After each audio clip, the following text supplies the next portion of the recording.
allez parler d'autre réagir. chose. Mhm. Pourquoi actualité oblige? Parce que j'avais prévu déjà une autre chronique que Cyril avait bien gentiment annoncée. Mais ben, comme on le dit, hein, l'actualité régit nos interventions. Et puis c'est une affaire sordide, hein, je vais utiliser le terme, qui commence à faire parler dans les réseaux sociaux. Et je me suis dit qu'il y avait trop de choses derrière, trop de layers pour ne pas en parler à ma chronique d'aujourd'hui. Donc on va parler, donc en titre j'avais mis l'absence de justice pour les enfants noirs, deux points, un viol sans coupable, un viol sur mineur sans coupable. Je pense que c'est une affaire qui a probablement assez tourné pour que tout le monde voit à peu près de quoi je parle, mais on va remettre le contexte. Cette semaine, il y a une décision de cour de justice en France qui a particulièrement choqué, c'est-à-dire une jeune femme a porté plainte pour un viol dont elle avait été victime lorsqu'elle avait 11 ans, donc qui est survenu en 2009. Et donc, il n'y a que cette année qu'elle a pu avoir un procès. Et il se trouve donc, au moment des faits, elle avait 11 ans. L'agresseur en question avait 22 ans. Et la Cour de justice n'a pas reconnu l'agresseur comme coupable. Particularité, c'est que la Cour de justice a reconnu qu'il y avait eu relation sexuelle entre les deux. Il faut bien comprendre qu'ils n'ont pas dit il n'y a rien eu, on n'a pas eu de preuve. Non, non.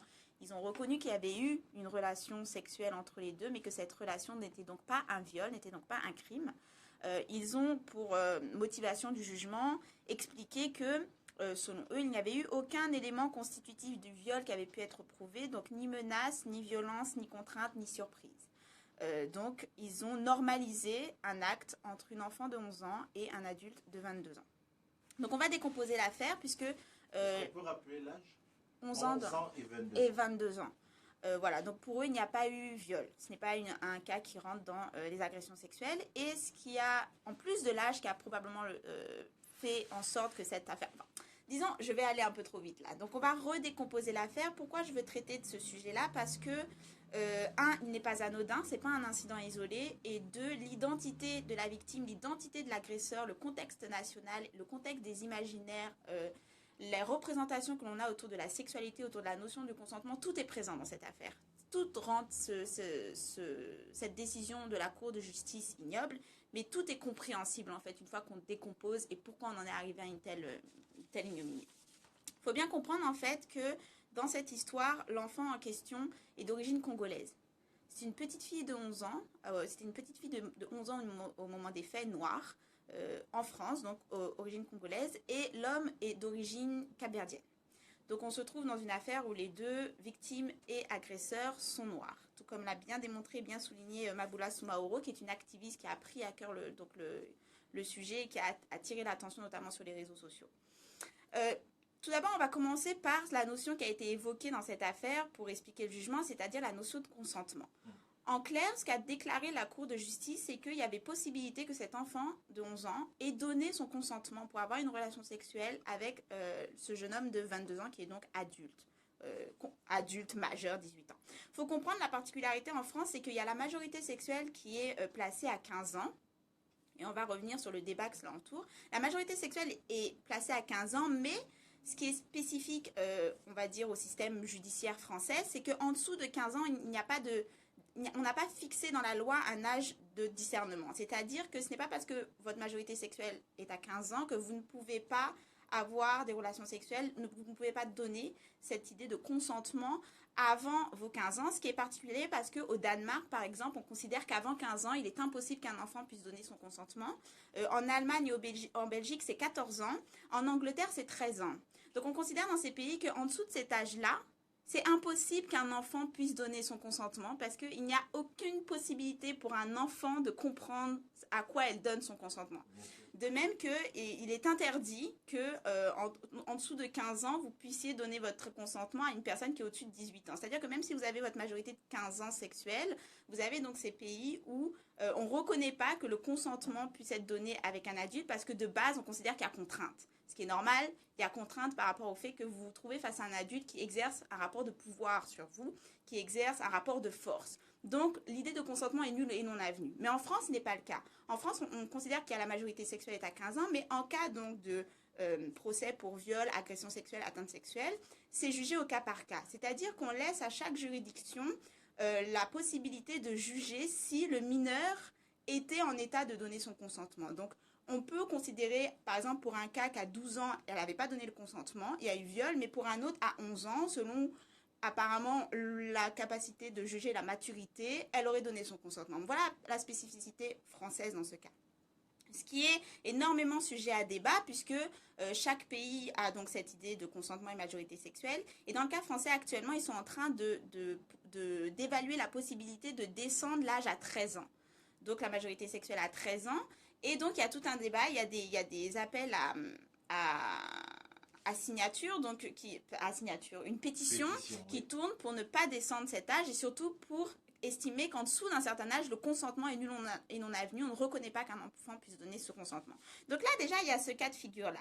Donc là, ce qui m'intéresse, c'est de voir comment, alors, si le cas est jugé au cas par cas, comment une cour a pu considérer que, dans ce cas précis, l'enfant de 11 ans était consentante pour avoir cette relation sexuelle avec cet adulte de 22 ans, sachant que pour rajouter au côté sordide de l'affaire, l'enfant est tombé enceinte a accouché d'un petit garçon. Le petit garçon a été d'un bébé qui a été confié à une famille d'accueil. Et c'est à cause de la grossesse que la famille a pu découvrir ce qui s'était passé, puisque l'enfant n'a rien dit.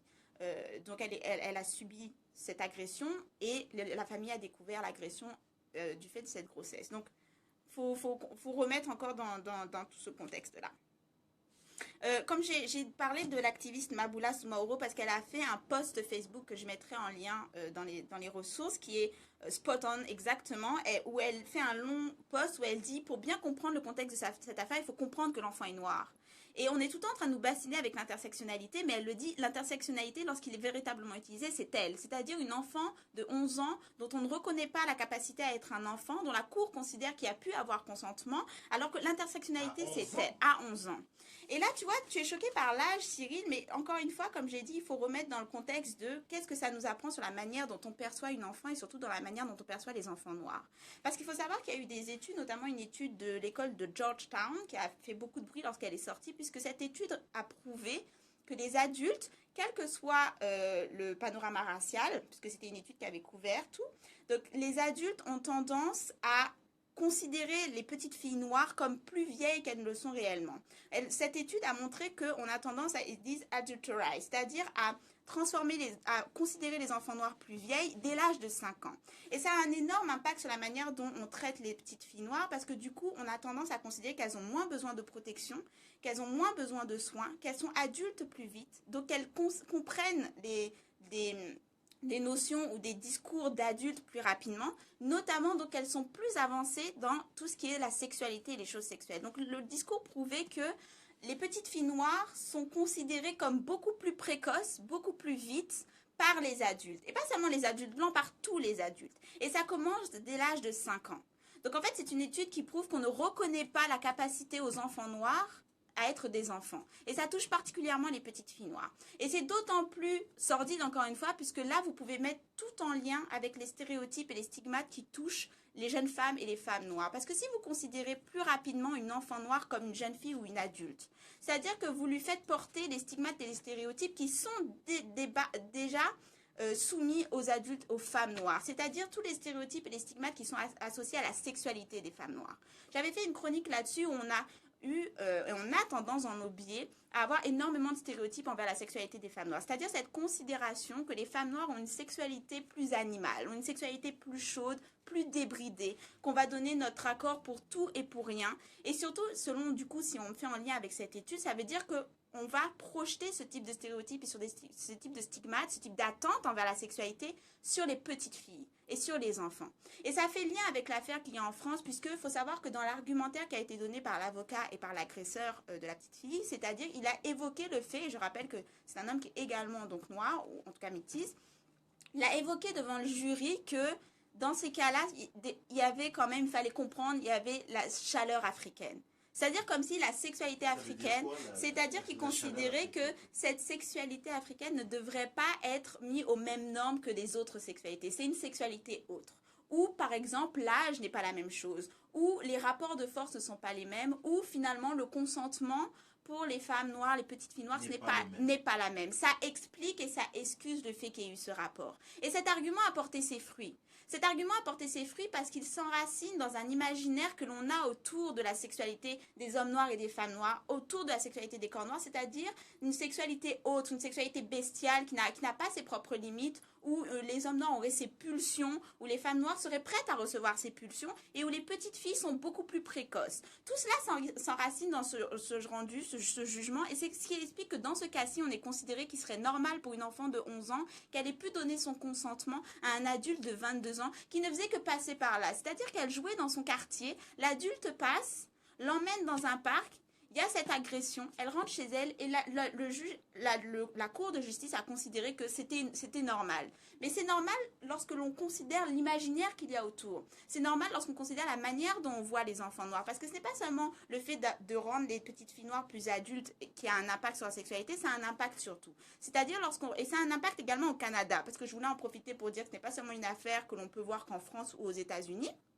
Parce qu'on sait tous la capacité du Québec et du Canada à toujours se considérer comme meilleurs et donc à aller se comparer aux autres. C'est quelque chose qu'on voit également dans la manière dont on traite les petites filles noires dans les écoles. C'est-à-dire qu'on se rend compte que les petites filles sont beaucoup plus réprimandées, beaucoup plus vite, reçoivent beaucoup moins de soins et d'attention des professeurs et sont beaucoup plus sujettes à être expulsées de l'école. La fameuse school to prison pipeline, donc le procédé de l'école à la prison, et les petites filles noires sont les premières victimes de cela. Notamment au Canada, il y a eu un cas où la police a été appelée parce qu'une petite fille de 6 ans à l'école avait un tantrum, c'est-à-dire qu'elle piquait une crise.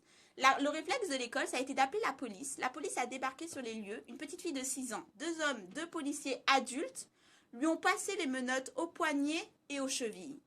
Parce qu'il fallait assurer sa sécurité et la sécurité des autres enfants. 2 adultes considèrent que la seule manière pour pouvoir assurer la sécurité d'une petite fille de 6 ans et s'assurer qu'elle ne blesse pas d'autres enfants, donc une petite fille de 6 ans, il suffit de la tenir, je pense, 2 adultes, lui ont passé les menottes et l'ont laissé menotter pendant plusieurs heures. Et ça s'est passé au Canada. Parce que même au niveau du système judiciaire, même au niveau de la police, il y a cette vision et cette représentation des individus noirs et des petites filles et des garçons et des hommes comme étant plus dangereuses, comme étant ces espèces de monstres où on a le droit d'utiliser la force, où on a le droit d'utiliser une brutalité autre que pour les autres populations parce qu'ils se trouvent en dehors des normes.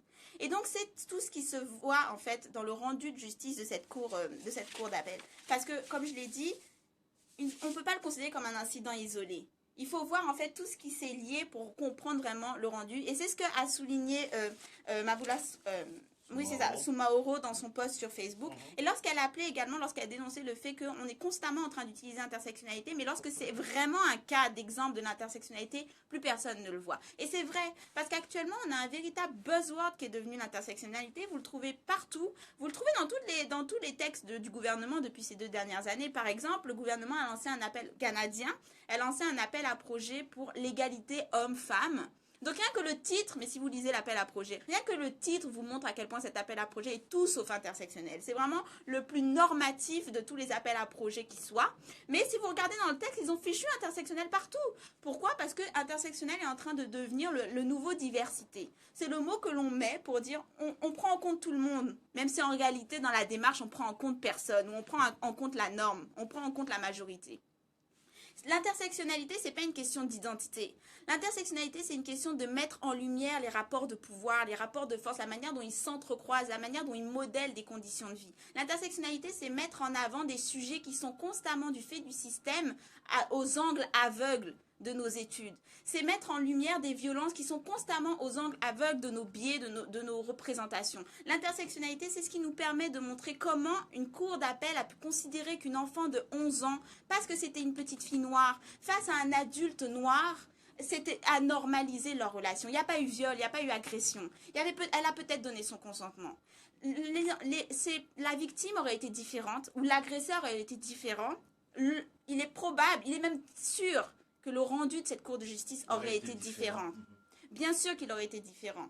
Mais on a une incapacité à mettre en avant nos biais et la manière dont le système fonctionne. Voilà où sert l'intersectionnalité. Ce n'est pas une question de millefeuille des identités, de prouver qui est la plus marginalisée en rajoutant le plus de... Non, ce n'est pas ça.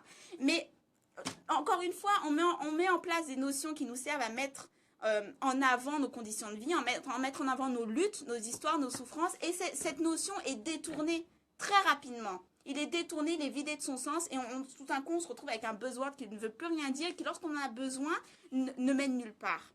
C'est ce qui a amené, par exemple, Kimberly Crenshaw à créer la campagne Say Her Name. La campagne Say Her Name, c'était pour montrer, ok, vous connaissez tous Trayvon Martin, oui, vous connaissez tous Trayvon Martin, vous connaissez ces victimes, Eric Garner, vous les connaissez, mais si je vous donne les noms des femmes qui ont été victimes la même année, parfois un mois avant ou après de violences policières, qui ont été tuées, personne ne les connaît ces noms. On ne les connaît pas parce qu'on a une incapacité à comprendre ou à prendre en compte les violences qui sont faites envers les femmes noires, les violences du système. Quand on parle violence policière, on pense aux hommes. Quand on parle racisme systémique, on pense aux hommes noirs. Lorsqu'on parle sexisme, on pense aux femmes blanches. Mais il y a les femmes noires là. Il y a des femmes noires dont les conditions de vie sont modelées par toutes ces violences. Ce sont des conditions de vie particulières et on ne les voit pas parce qu'on a une incapacité à les penser, à penser leurs violences. Voilà pourquoi je suis obligée de voilà pourquoi Kimberly Crenshaw est obligée de créer un hashtag comme Say Her Name pour rappeler qu'il y a des victimes de violences policières dont le genre est également un impact particulier. Et là, dans le cadre de cette cour de justice qui considère qu'une enfant a pu donner son consentement à un adulte de 22 ans, tout y est, c'est un cas d'école.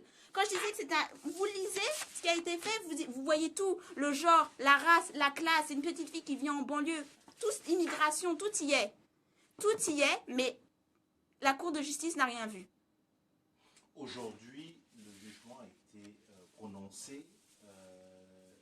Quelle est la condamnation? Rien du coup. Pas du tout. Il va y avoir appel. Le jury, c'est devant jury? Oui.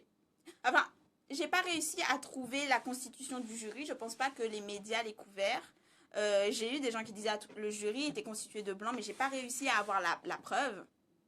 Mais c'est même pas une question de blanc, parce que même cet imaginaire nous touche. C'est-à-dire que la manière dont on traite les petites filles noires, même au sein de nos communautés, quand on sait à quel point la puberté nous touche plus rapidement que les petites filles blanches, et qu'on entend certains commentaires dans la rue au sein de nos communautés venant d'hommes qui nous connaissent, qui savent qu'on est des enfants. D'hommes noirs aussi, oui. Parce que je ne peux pas dire que c'est un imaginaire qui touche que les hommes blancs. Non, non, non. Même au sein de nos communautés, nous avons une façon d'avoir un imaginaire autour des sexualités, autour de ce qui est attendu des enfants, autour de ce qui est attendu des petites filles, autour de ce qui est attendu comme l'âge, la précocité qu'elle aurait cherché ou non, qui est extrêmement enraciné. Exactement, elle est déjà une femme.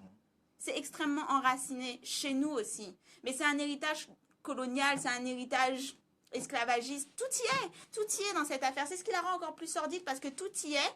Et malgré tout, le jugement a été, ok, vous avez été victime, mais il n'y a pas de coupable. Imaginer qu'une fille de 11 ans puisse donner un consentement à un acte sexuel à un adulte de 22 ans. Elle était noire, Cyril. La chaleur africaine. On parle d'aujourd'hui. On parle d'aujourd'hui. Et tu te rends compte que le procès a lieu que cette année. Le nombre d'années qu'elle a dû attendre pour essayer d'avoir justice, le nombre d'années que la famille a attendre pour tenter d'avoir justice.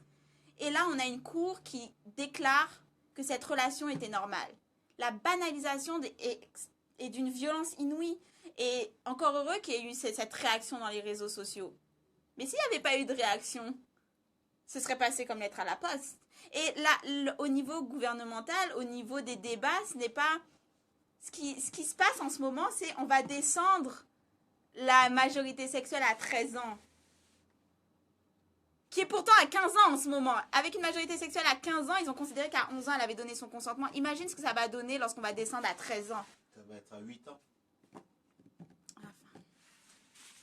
Tu ajoutes autre chose, Jacques? C'est bon? En fait, cette chronique, c'était pas un débat. Il n'y a pas de débat. Non. C'est juste la sordide. Non. Sordide, c'est sordide. À la semaine prochaine. À la semaine prochaine.